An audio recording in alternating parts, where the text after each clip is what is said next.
and natural gas processing. Here's the chemical reaction. It hits the air, creates acrolein, and it's also released in tobacco, but these are non-smoking homes.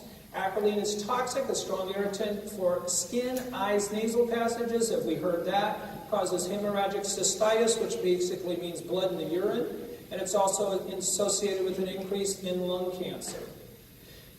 This was the report to a homeowner. All 44 chemicals were detected below the California Environmental Protection Agency. We went ahead and used the EPA as its level. Acrolein and benzene were in the shaded area, okay? This is exactly what came from the release from the Department of Public Health. 0.35 is the EPA level. As you can see, these levels are much higher than the 0.35, are they not? These are all of the control homes. 11 homes are all positive. This level was 2.2. This level was 4.7. This was at on April 1st, and this was retested on 6/23. It actually went up. So how do they account for that? On June 23rd, we followed a second round of indoor testing. They said their benzene came down. Great. But basically, acrolein was detected at 4.7, went up. So what did they do? They said, a recent study of non-smoking residential homes in California reported indoor concentrations of acrolein 2.1 to 12.2, and cited this study right here. So I went in like a little nerd and read the study, and guess what? It was 9 homes in 3 counties, okay? Had nothing to do with stating that acrolein is bad for you or good for you at those levels. It just stated they tested 9 homes in 3 counties, and it was related to cooking and off-gassing from new lumber from new construction. Totally unrelated to the Porter Ranch scenario. Nothing else needed to be done. Third chemical was dichloromethane. Majority of dichlor is an environmental path to internalization, inhalation, and absorption. It's also can be metabolized, causing carbon monoxide poisoning.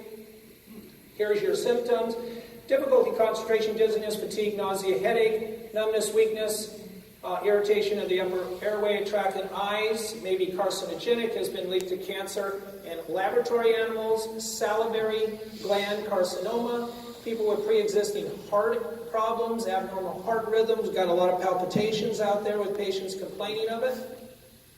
And here was the graph. You can see California EPA 400. These are the control homes. One control home was 560, maybe more because they just give a range. And this was the patient's home. Here, one home was 860, dimethyl chloride or methylene chloride. So as a treating physician, it just kicked out again. Does it like me?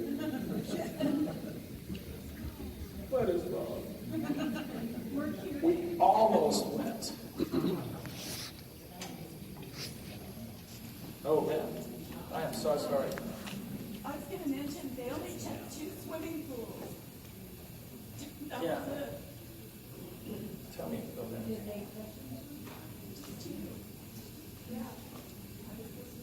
I'm horrible on time, aren't I? Okay. I think I have water committed to memory.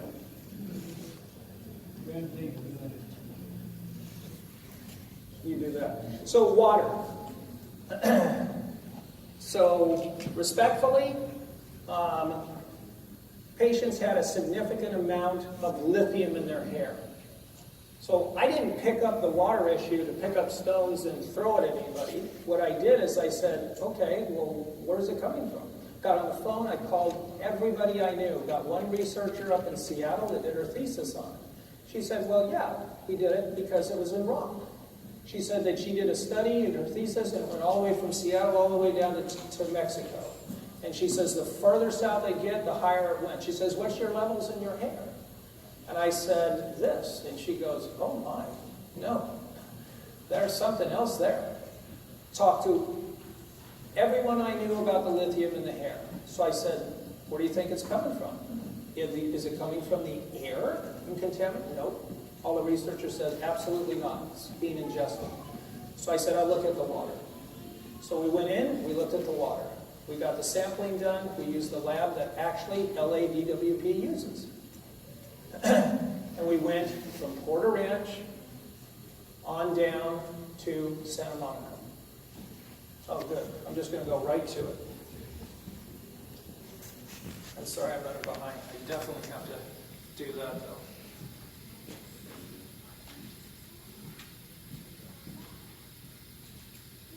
So when we looked at the water, we came up with these homes, and we looked at uranium and lithium. So in that, we found that the uranium, because the uranium was high in the air, we found that the average was very small. And we looked at 6 control groups. The 6 control groups were all around, and they were all independent water districts. And then we looked at the lithium. And we found the lithium level of 65.4. Okay? Then, this is what it mapped out. This were all of LADWP. These were all independent, 6 different independent water sources. These are all non-detectable. So I went by. I don't know. Is there something that happened at Aliso? Aliso creates water, is my understanding. And in that water, is there lithium? I don't know. What do they do with that water? I don't know. Is there an aquifer that borders the eastern and southern aspect of Aliso? There is. And then I was told, well, they don't use water in that area because there is no groundwater, and Porter Ranch doesn't receive groundwater. So I'll come back to the study. So I went into this report and looked at the 2016 drinking water, and I came up with this, and right here it lists Porter Ranch. Well, that's why I can't see. Porter Ranch, and it has local groundwater it receives. And in the meantime, there was a study done, and it was out of Copenhagen, Denmark. And they studied 730,000 patients and found that there was 73,000 patients with dementia. They said, gosh, we looked at 150,000 different water districts, and we found lithium in the water at low levels. Pull that up. Between 2 and 5 was the baseline. Between 5 and 10, it increased, they found, by 22%. But if you went above 15, it decreased by 17%. Okay? The first round of our testing, I think I passed it, was 65.4. Well, that's significantly higher than 15, and it may cut down on dementia. Who knows? I don't know. So we ran 6 more tests, and the average on these 6 homes were now 91. It's actually gone up. No, different homes. So the question I have, again, wasn't to pick a stone up and throw it at anybody. The issue is, why is it positive in your hair? Why do we have 6 independent water districts around us that are non-detectable? And why do we have 65 and now 91 in a Copenhagen study that says, 15 and above diminishes dementia? Is there a third phase of that? If we go higher, do we now cause dementia again? I don't know. It needs to be looked at. So I did send Ms. Jones and LADWP 2 days prior an email, and I said, this is what I found. And they emailed me back. And they said, Dr. Nordella, we've done the testing, just as Mrs. Jones said, and this is what we did, blah, blah, blah. But The US EPA does not have a health goal. It's like, I'm so sorry. What does that mean? Shouldn't the health goal be is to keep the people safe, as you stated? So why aren't we looking at this? First, confirm. Now, she states she confirmed. I never knew she confirmed. I never knew LADWP confirmed. I was never disclosed this. And you also invited me to a meeting.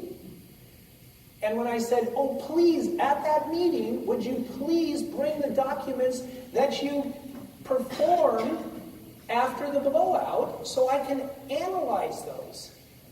And I never heard from you again.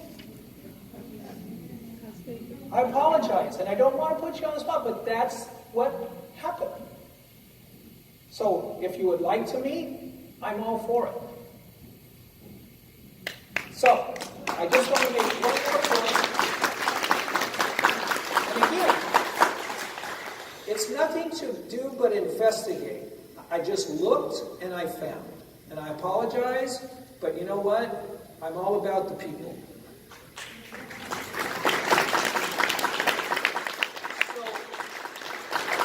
Here's what I want to do. I just want to play a 5-second quick game with you. So I'm a doctor, okay? And now we have this argument in this community which just absolutely amazes me. Is it safe or isn't it safe? So we're going to play a little game, okay? And you guys are all doctors. And I'm going to come to you, and I've got 2 hands behind my back. And I'm going to come to you and I'm going to say, here you go. See my hand? That's my hand. See that? That's a bunch of pills. And in that, I'm going to tell you, doctors, I've taken these drugs. Now, I know the name of the drugs, but I don't know the name of the dose. I don't know how much I took. Excuse me. But I know the name of the drugs. Am I going to have any long-term or short-term effect of those? And you're going to go, what? I don't know. And then I'm going to say, well, wait. It gets better. Here you go. That's another handful of pills. And I'm going to tell you, I don't even know what these are, and I took those too. Any long-term, short-term effects of those? I mean, really? And then we come along and we go, which this is the one that kills me. And then we make a statement as such. Please. Then it even gets worse, and I get a headache. And I got to take overdose on Tylenol. Because then somebody tells me about Prop 65. And I go, wait, what? Prop 65? Wait a second. So I start my research on Prop 65. And Prop 65 says, you know what? 1980s, mid-80s, they came up and they said, you have got to disclose chemicals when you're interfaced with the public that could be harmful. And today there's 800 chemicals on the list. If there's 800 chemicals on the list that could cause cancer or reproductive abnormalities, well, what's on the list? One of them, let's just keep it here, benzene. Okay? So it's on the list. So the gas company has been giving out this disclosure and disclaimer for years. So let me get this straight. So on your everyday workings, you're giving these chemicals off to the people in the community. And if you look at the exact verbiage, if you were at or near our facility and work sites, you will be exposed to the substances on the state's list that's known to cause cancer or reproductive toxicity. Okay, so that's every day. The levels are here. Now I just blew the thing out. I just exposed you to 100,000 metric tons of these chemicals, and plus, let's throw in 8 well kills, of which we have no idea what it is. And then turn around and say, yeah, there's no long-term or short-term effects. Am I the only dummy? mean, it just does not make sense. So I am actually going to conclude right now because I know there's a lot of questions. And I apologize. I had a conclusion, but I'm going to hold on it. So we'll take the questions, or do you want to have a break, or what would you like to do? I apologize I ran over. Patrick and Diane.